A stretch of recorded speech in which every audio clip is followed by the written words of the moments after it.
In March 2026, NASA walked up to a podium and said something that nobody expected.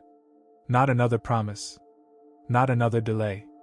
Not another vague timeline that quietly gets pushed back every 2 years. They unveiled an actual plan. A real, detailed, step-by-step blueprint for building a permanent human base on the moon. And here's the thing, the plan isn't just ambitious. It's almost impossibly aggressive. And NASA knows it. They've literally admitted that what they're trying to pull off is, in their own words, nearly impossible. So why are they doing it anyway? Because the alternative, losing the moon to China, is worse. Stay with me, because by the end of this video, you'll understand exactly what NASA is building, how they plan to build it, and why the next decade of space exploration is unlike anything we've seen since the Apollo era. Let's start with the man who kicked all of this off. Jared Isaacman, NASA's new administrator, took the stage at NASA headquarters in Washington, D.C. Behind him on a giant screen was a single word: ignition. That word tells you everything about the shift happening inside NASA right now. For decades, NASA has been what Isaacman himself called spread too thin. They tried to keep everyone happy, every politician, every contractor, every partner agency, and in doing so, they moved painfully slowly. Billions of taxpayer dollars spent. Years of progress lost. Mission after mission delayed. That era is over. The new NASA has one focus: win the moon. And not win it the way Apollo won it, by being first and then leaving. Win it by staying. Permanently. Because here's the geopolitical reality nobody is talking about loudly enough. China has its own lunar program. They have their own timeline. And they are moving fast.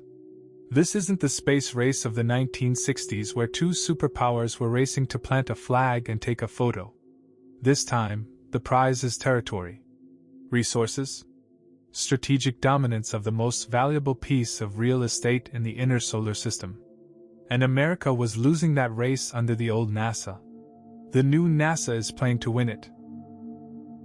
So what does the new plan actually look like? Let's break it down mission by mission, because the schedule has been completely rebuilt from scratch. First, Artemis 3.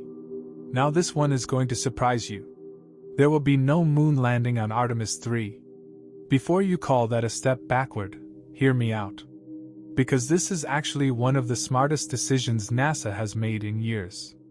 The old plan had Artemis 2, a crewed test flight of the Orion spacecraft around the moon, immediately followed by Artemis 3, where that same crew would attempt to land on the moon using a completely separate and untested lander vehicle. That was an enormous leap. Too enormous. The risk was so high that the mission kept getting delayed, year after year, with no end in sight. The new Artemis 3 fixes this. Instead of going straight to the moon, the Orion spacecraft and the lander will meet up in low Earth orbit. The crew transfers into the lander, tests the life support, tests communications, tests propulsion, and if everything goes well, they test the new lunar spacesuits inside the airlock. All of this happens close enough to Earth that if something goes wrong, they can come home alive. And then there's the lander question. For years, everyone assumed the lander would be SpaceX Starship. That assumption is no longer safe. Blue Origin is back in contention with their Blue Moon lander. Isaacman has made it clear that whoever can get their vehicle ready first wins the contract. SpaceX is on notice. Execution is the only thing that matters now. Artemis 3 is targeting 2027. Then it accelerates fast. Artemis 4 targets early 2028, and that's the one. The first actual moon landing since 1972, targeting the South Pole region. And then, barely months later, Artemis 5 lands before the end of that same year. 2 moon landings in a single year. That's the new tempo NASA is setting. A crew on the moon's surface every 6 months, from 2028 onward. NASA has broken the entire moon base construction into 3 phases. Let's go through each one.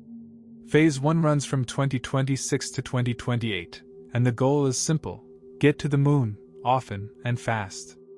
NASA is planning 25 missions in just 3 years, 21 of which are lunar landings. That is an astonishing launch rate. And most of these missions aren't about people. They're about testing the technology that people will depend on to survive.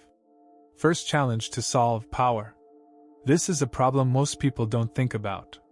The moon's day-night cycle is nothing like Earth's. You get 2 full weeks of sunlight, and then 2 full weeks of complete darkness. During those dark weeks, temperatures plunge to below -200 degrees Celsius. At that temperature, unprotected electronics don't just stop working. They're destroyed. Permanently. Solar panels alone can't fix this. So NASA is experimenting with radioisotope thermal generators, devices that use the natural decay of radioactive elements like plutonium to continuously generate heat. No sunlight required. No battery needed. Just constant, reliable warmth keeping everything alive through the lunar night. Phase 1 also introduces something completely new: rocket drones. NASA calls them Moonfall. Picture a vehicle about the size of a large backpack, but instead of propellers, it uses small rocket thrusters to fly. One hop can cover up to 50 kilometers in 150 seconds. These drones will be sent into places no rover can go: the tops of mountains, the edges of craters, deep shadowed regions where ice may be hiding. Also launching in 2027 is the Viper rover, a golf cart-sized explorer that has literally been sitting in a warehouse, fully built and tested, waiting for a rocket ride.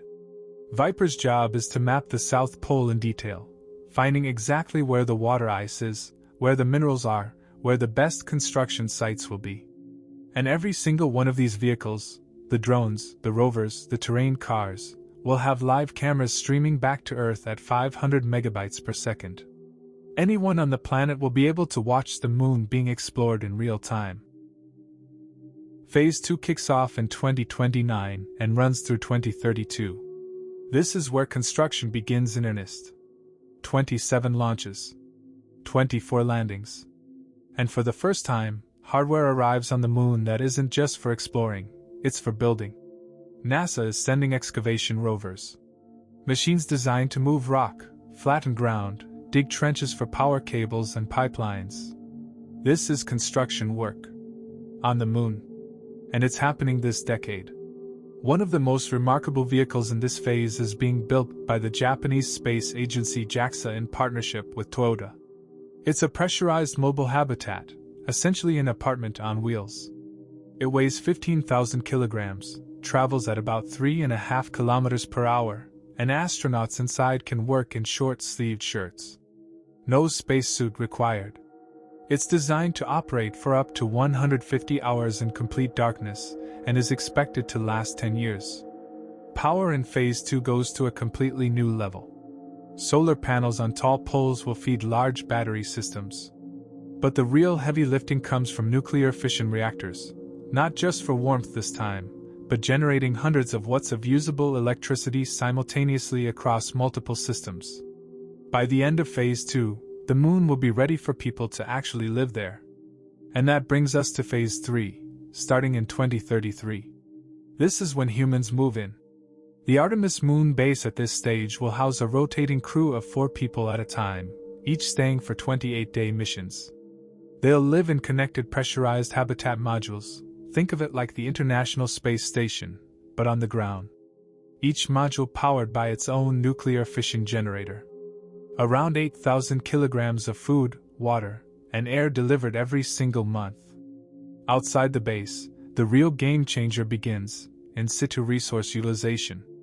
Which is a complicated way of saying, using what's already on the moon. Water ice mined from shadowed craters. Split into oxygen for breathing and hydrogen for rocket fuel. Lunar dust melted down and 3D printed into the first permanent structures: walls, floors, radiation shielding, built not from materials shipped from Earth, but from the moon itself. This is the moment the moon stops being a destination and starts being a home. Now, NASA has openly admitted that what they are attempting is almost impossible. The budget is $20 billion over 7 years. The timeline is brutally tight. The technology required doesn't fully exist yet.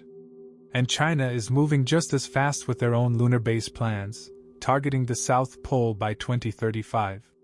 But here's what I think is the most important thing Isaacman said, and it almost got lost in all the talk about rockets and rovers. The real goal of the Artemis Moon Base isn't the base itself. It's the generation of scientists, engineers, and explorers that the Moon Base will inspire to exist. Think about the Apollo program. The kids who watched Neil Armstrong step onto the moon in 1969 grew up to become the people who built the internet, decoded the human genome, and invented technologies we now take for granted. That's what a bold, visible, and possible-looking mission does to a generation. NASA hasn't given the world that feeling in a very long time.